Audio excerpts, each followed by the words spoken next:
Саламатсыздарбы, урматтуу кыргызстандыктар. Мен сиздерге бүгүн Баткендеги кырдаал боюнча кайрылып кетким келет. Кырдаал оор. Ондогон адамдар ооруканада жатат. Бүгүн болсо сүйлөшүүлөр аягына чыкты, чечилди деп туруп жол ачылды дейт. Бирок суроо бар. Ондогон адамдар ооруканада жатат. Алар үчүн, алардын астында, ата-энесинин астында ушул окуя үчүн жоопкерчиликти мойнуна ким алат?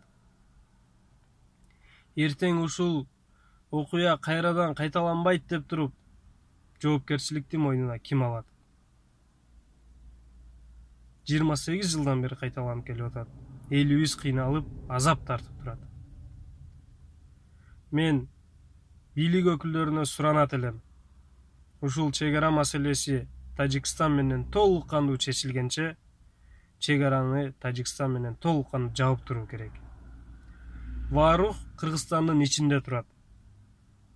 Ваарукту анклав экенин далилдей турган, көргөзө турган учур келди.